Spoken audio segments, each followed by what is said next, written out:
শিক্ষার্থীদের গ্রাফিতি অঙ্কন কর্মসূচি চলছে, সেখানে আছেন সহকর্মী জাওয়াত মাহমুদ। জাওয়াত, গণহত্যার বিচার ও দাবি আদায়ে তাদের পরিকল্পনা কি জানাবেন? এছাড়া গ্রাফিতিতে কি কি তুলে ধরা হচ্ছে?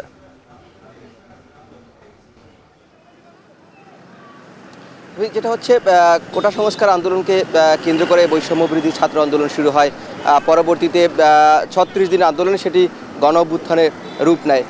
এই গ্রাফিতির মধ্যে দিয়ে যেটা তোলা হচ্ছে, তারা যেটি বলছেন যে যখন এই গণ অভ্যুত্থান চলছিল সেই সময় তারা বিভিন্ন দেয়াল লিখন লিখেছেন, গ্রাফিতি এঁকেছেন। সেই সময় তারা আন্দোলনের বিভিন্ন বার্তা দিয়েছেন এবং তাদের আন্দোলনকে সংহত করতে সেইগুলো তাদের শক্তি জুগিয়েছে। কিন্তু আন্দোলনের এই অভ্যুত্থানের পরে যখন স্বৈরশাসকের পতন ঘটে, তারপরে কিন্তু তাদের যে দেয়াল লেখনগুলো ছিল, গ্রাফিতি ছিল, সেগুলো মুছে বিভিন্ন ধরনের কথা লেখা হচ্ছে। তারা বলছেন যে সেটি আসলে এখন ঠিক হচ্ছে না। তাদের যে আন্দোলনের যে স্মৃতি, সেটি রাখার কথা বলছেন। যেহেতু তাদের সেই লেখাগুলো ইতিমধ্যেই মুছে দেওয়া হয়েছে এবং অন্য কথা লেখা হয়েছে, তাদের অভ্যুত্থানের সময় যে স্মৃতি ছিল, বৈষম্য বিরোধী আন্দোলনের যে স্মৃতি ছিল, সেই স্মৃতি তারা আবার বলছেন এটাকে রিস্টোর করছেন, তারা পুনরায় আবার সেগুলো লিখছেন। আমরা এখানে যেটি দেখছি, তারা আসলে যে সড়কে গ্রাফিতি আঁকছেন এবং সেখানে স্বৈরশাসকের ছবি লাগিয়েছেন। সাবেক যিনি এর আগে ক্ষমতায় ছিলেন শেখ হাসিনা, তার ছবি এঁকেছেন এবং সেখানে তাকে বিভিন্ন ট্যাগ লাগানো হচ্ছে, বার্তা দেওয়া হচ্ছে। দেখেছি যে আওয়ামী লীগের যে দলীয় প্রতীক, সেই প্রতীকে বিভিন্ন আওয়ামী লীগের বিভিন্ন দায়িত্বপ্রাপ্ত নেতা এবং মন্ত্রীদের বিভিন্ন ধরনের ছবি আঁকা হচ্ছে।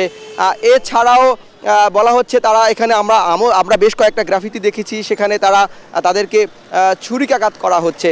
তারা যেটি বলছেন, তাদের কাছে জানতে চেয়েছিলাম যে এগুলো তারা কি বোঝাচ্ছে। তারা বোঝাচ্ছেন যে কলমের বিপরীতে যে এই বিগত যে শাসক ছিল, তারা তাদেরকে ছুরি দিয়ে হত্যা করতে চেয়েছে, সেজন্য তারা এই ধরনের গ্রাফিতি তারা আঁকছেন।